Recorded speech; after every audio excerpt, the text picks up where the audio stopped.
Jason Statham stood in front of Pete's Fitness Center, a perfectly ordinary gym in downtown Los Angeles, adjusting his plain black tracksuit.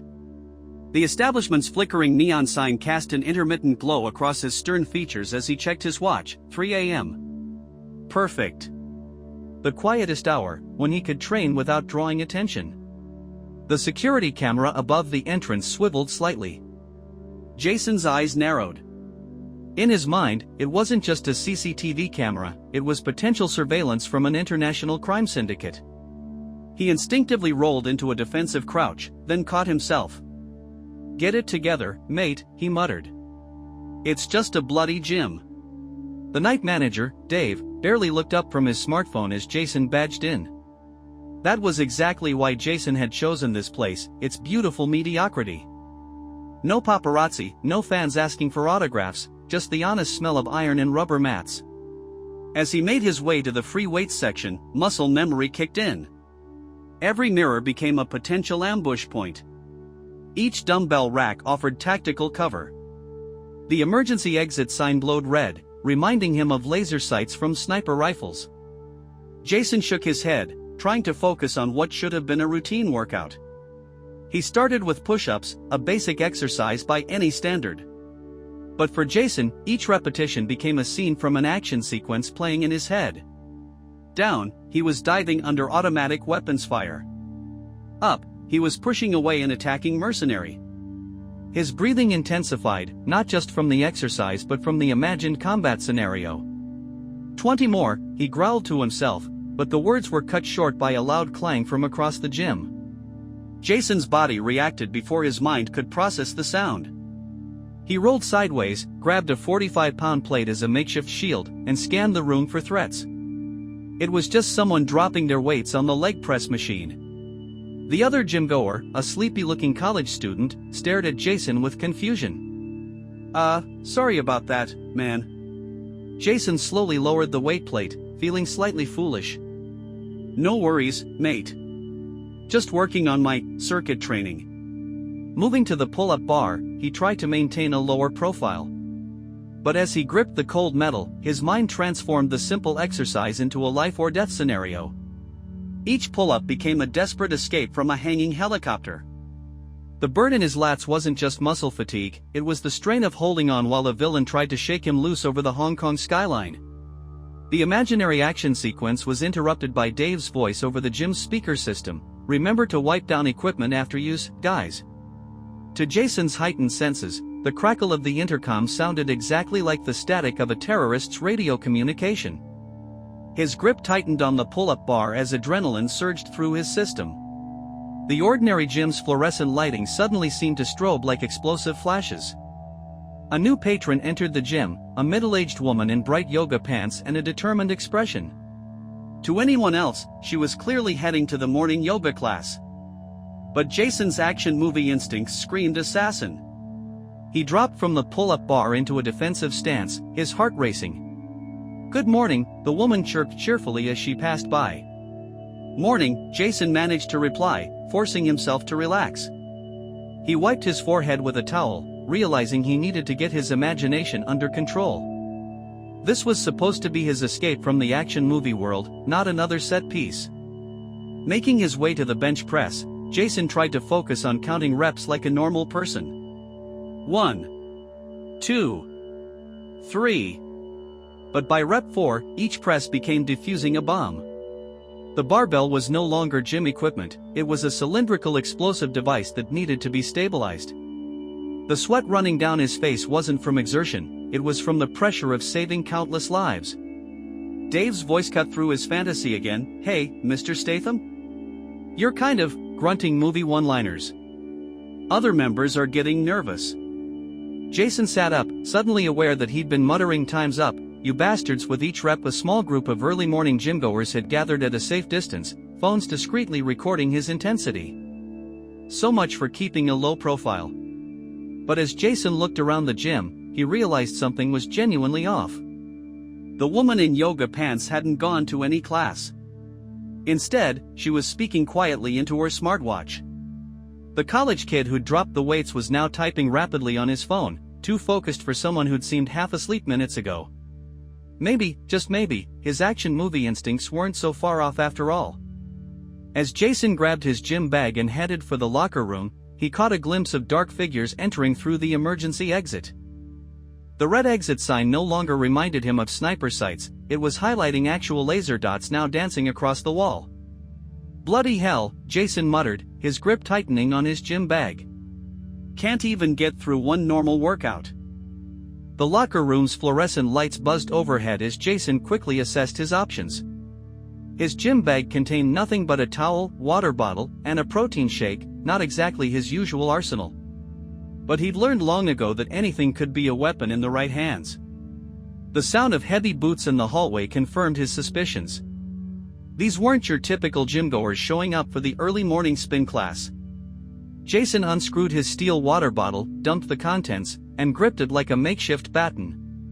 The protein shaker would make a decent smokescreen if needed, that stuff was chalky enough to blind someone temporarily. Clear the east entrance, a muffled voice commanded from outside. American accent, but with a slight Eastern European tinge. Military training, trying to sound civilian. Jason smiled grimly. Always Eastern European, he muttered, moving silently toward the emergency shower area. Just once, I'd love to be attacked by someone from Winnipeg. The locker room door burst open. Two men in tactical gear entered, their movements precise and coordinated. They were professionals, no doubt about it. But they made one crucial mistake, they expected to find him by the lockers. Jason waited until they passed the shower entrance, then struck. The water bottle connected with the first man's temple with a satisfying clang. Before the second could react, Jason had already wrapped his gym towel around the man's weapon, yanking it away while simultaneously delivering a devastating knee strike. "You lads really interrupted my workout," Jason growled, using his signature gravelly voice that seemed to appear naturally in combat situations. "Now I've got to improvise." A smoke grenade rolled into the locker room. Classic move. But they didn't expect Jason to counter with his protein shake. He hurled the shaker at the grenade, the impact spreading a thick cloud of vanilla-flavored whey protein that mixed with the smoke. The attacker's coughing fit gave him the opening he needed. Jason burst through the protein smoke cloud like an action hero, which, to be fair, he was. The woman from the yoga class was waiting outside, her cheerful demeanor replaced by cold professionalism. She'd shed the bright yoga pants, revealing tactical gear underneath. "Mr. Statham," she said, her accent now distinctly Russian. "You're a hard man to get alone." "Could have just asked for an autograph," Jason replied, already calculating angles and distances. The gym's layout, which he'd automatically mapped earlier as potential combat zones, was about to prove useful. She smiled. "We have a proposition for you. Last proposition I got in a gym ended with 3 cracked ribs and a helicopter explosion." Jason backed toward the weight area. "Not interested." "This is different," she insisted. "We need your particular skills."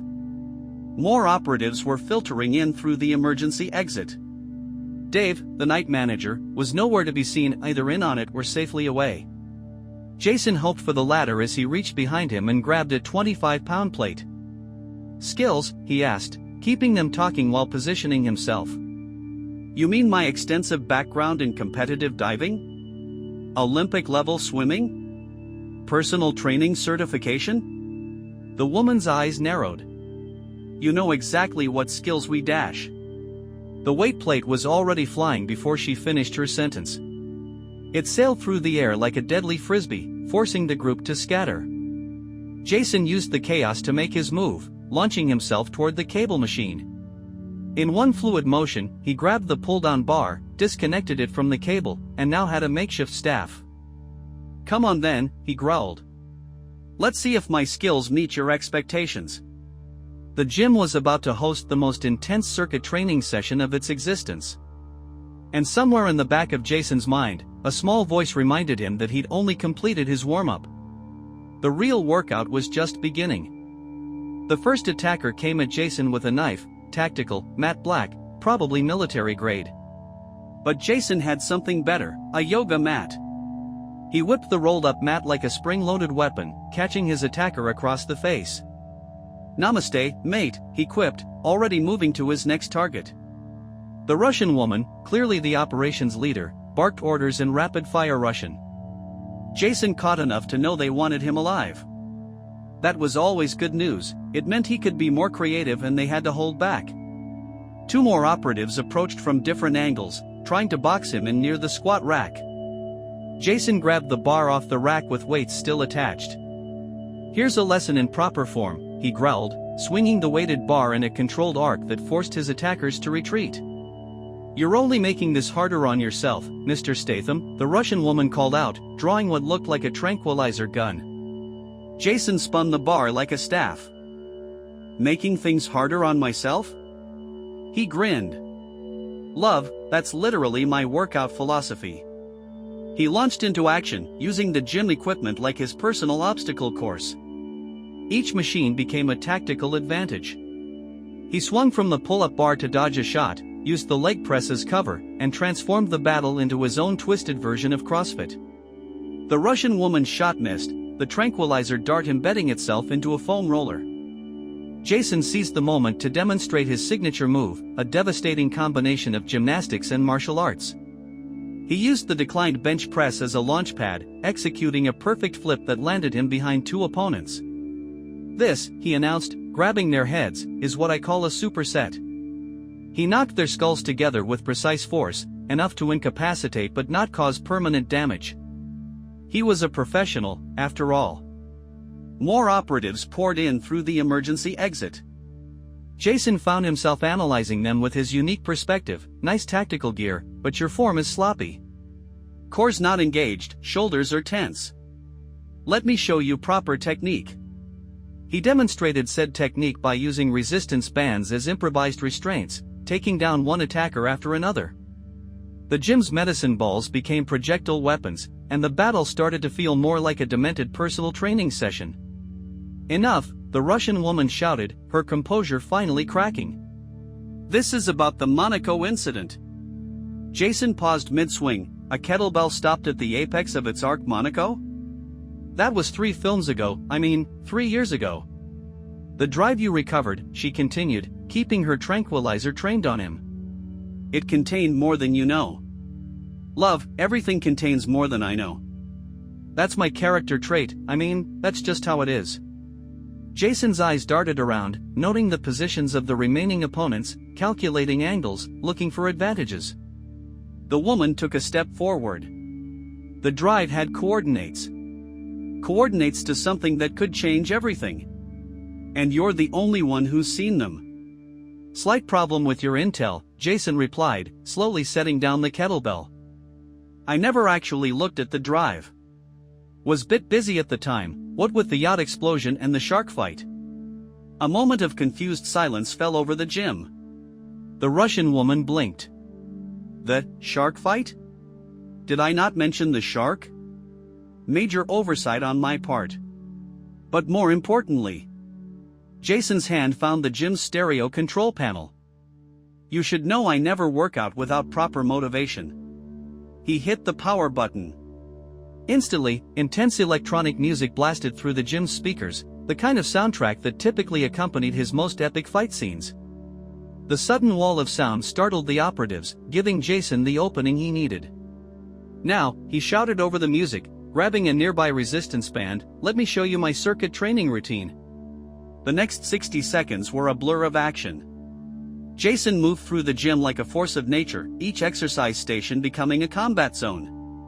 He clotheslined an operative with a resistance band, used the cable machine as an improvised zipline, and demonstrated why medicine balls should be considered deadly weapons in the right hands. But more importantly, he was moving with purpose, hurting his opponents, controlling the space, working towards something. The Russian woman realized too late what he was doing. "He's leading us," she shouted. "Don't let him reach the sauna." The Russian woman's warning came too late as Jason backed through the sauna door, a triumphant grin on his face. "What's wrong?" he taunted, standing in the doorway of the already hot room. "Never done hot yoga?" The remaining operatives, 5 including their leader, approached cautiously. The small space of the sauna would neutralize their numerical advantage, but they thought they had him cornered. They didn't realize this was exactly where Jason wanted them. "End of the line, Mr. Statham," the Russian woman said, still holding her tranquilizer gun. "Now, about those coordinates." "Let me tell you something about saunas," Jason interrupted, his hand resting casually on the temperature control. "Most people don't know how to use them properly. They think it's just about sitting there, sweating. But like any good workout," he cranked the dial to maximum, "it's all about intensity." Steam hissed violently from the rocks as Jason threw his water bottle at them, creating an instant steam cloud. The confined space quickly became a sweltering battlefield of limited visibility and increasingly uncomfortable heat.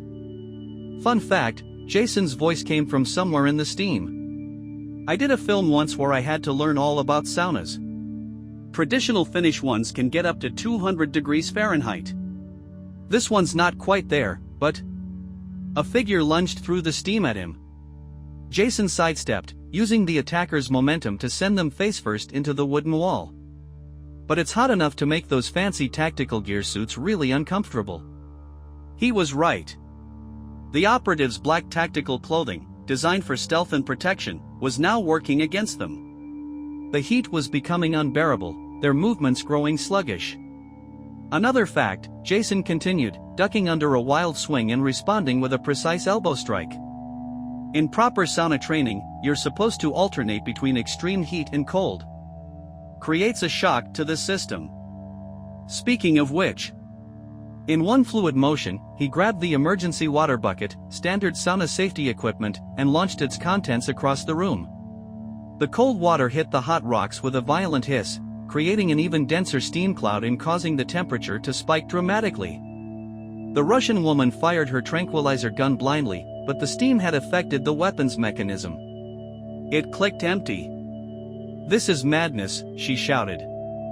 "Madness?" Jason's voice seemed to come from everywhere in the steam. "This is, actually, no, you're right. This is pretty mad." 2 more operatives went down, their tactical gear now more hindrance than help in the sweltering conditions. The remaining ones were gasping, their training never having prepared them for a sauna fight with Jason Statham. "Last chance," Jason called out. "We can end this here. You lot can leave, get some proper gym instruction somewhere. I know a great personal trainer in Kiev." "The coordinates," the Russian woman insisted, though her voice was weaker now. "They lead to what? Some hidden facility? Ancient weapon? Secret formula?" Jason emerged from the steam right in front of her. "Love, I've done this dance so many times. It's always one of those 3. And you know what?" She raised her fists weakly, but the heat had sapped her strength. "What?" "I never actually check what it is. Bad for my image. I just stop the bad guys, blow something up, deliver a one-liner, and move on to the next workout." He paused. "Speaking of one-liners, this seems like a good time to say, looks like you lot need to work on your heat tolerance." The Russian woman's eyes rolled back, and she collapsed along with her remaining operative. The sauna battle was over. Jason stepped out of the sauna, closing the door behind him. He knew they'd be fine, he'd timed it perfectly to incapacitate without causing real harm. The gym's regular sprinkler system would kick in soon anyway, once it detected the excess heat. He grabbed a fresh towel from the rack and wiped his face. "Suppose that counts as my cardio for the day." But as he turned toward the gym's main area, he froze. Standing there, clipboard in hand, was someone he hadn't expected to see. "Oh bloody hell," Jason muttered. "Not you." Standing in front of Jason was a small, bespectacled man in a press suit, holding a clipboard and wearing a laminated badge that read Insurance Adjuster. "Mr. Statham," the man said, pushing his glasses up his nose while surveying the chaos of the gym. "This is the 3rd facility this month." Jason ran a hand over his face. He'd faced down international assassins, criminal masterminds, and shark-riding mercenaries, but somehow insurance adjusters always made him uncomfortable. "Listen, mate, I can explain. Let's review, shall we?" The adjuster flipped through his papers. Last week, it was the unfortunate incident at Gold's Gym involving 2 treadmills, a smoothie machine, and what witnesses described as impossible physics. That was a misunderstanding. Before that, the Fitness First location where you turned the entire free weights section into, and I quote, an improvised anti-aircraft defense system. There was a helicopter. There's always a helicopter, Mr. Statham. The adjuster sighed. Do you know how hard it is to insure a gym when you're listed as a member? Behind them, the sauna door opened slightly, releasing a cloud of steam and one very dazed operative who promptly collapsed again. The adjuster made a note on his clipboard without even looking. I don't suppose, Jason ventured, we could classify this as an extreme group workout session? Mr. Statham, I've been in insurance for 20 years. I've handled claims for every action star from Schwarzenegger to The Rock. But you. He gestured at the devastation, the scattered exercise equipment, the protein powder cloud still settling, the faint music still playing from the partially destroyed speaker system. You're in a league of your own. Jason felt a strange mix of pride and embarrassment at that statement. However, the adjuster continued, given your particular lifestyle, we've developed a new insurance policy specifically for facilities you frequent. He handed Jason a thick document. We're calling it the Statham Clause. Jason flipped through the papers. This is a comprehensive coverage plan that includes spontaneous combat scenarios, unexpected weaponization of fitness equipment, and protein powder-related incidents. We've even added a rider for inexplicable explosions, though I notice we didn't need that one today. Give it time, Jason muttered. The policy also comes with a list of pre-approved gyms that have agreed to accept the associated risks of having you as a member. They've been structurally reinforced and equipped with additional safety features. The adjuster handed him another document. Though I would appreciate it if you could give us advance notice before any underwater fight scenes. Those require special coverage. Jason stared at the papers, then at the adjuster. You're not shutting me out? Mr. Statham, the fitness industry has actually seen a 300% increase in membership at gyms where you've had incidents. Apparently, people love the possibility of seeing you turn a Pilates session into a counter-terrorism operation. He smiled slightly. We're insurance adjusters, not idiots. Just then, Dave, the night manager, poked his head around the corner. He took in the scene, the unconscious operatives, the devastated equipment, the lingering protein powder haze, and simply said, I'll get the special incident report forms. Good man, the adjuster nodded. Now, Mr. Statham, if you could just sign here, and, oh, one more thing. Yeah? Next time you need to fight off a squad of international operatives, could you please try to keep the protein powder usage to a minimum? Do you know how hard it is to explain that in a claim form? Jason grabbed his gym bag, now slightly singed and covered in chalk. No promises, mate. But I'll try to focus more on the kettlebells. As he headed for the exit, stepping over the still unconscious Russian operatives, Jason couldn't help but smile. Maybe he didn't need to find a normal gym after all. Maybe, just maybe, the gyms needed to adapt to him. He paused at the door. Same time tomorrow? Dave, who was already starting to clean up, gave him a thumbs up. I'll have the incident forms ready. And so ended another workout session for Jason Statham, one that would soon be added to the insurance company's ever-growing Statham incident database, filed under Tuesday, Upper Body Day. Tell us in the comments what part of this story impressed you the most. If you liked it, please like, subscribe, and ring the bell so you don't miss the next videos. See you in the world of incredible events.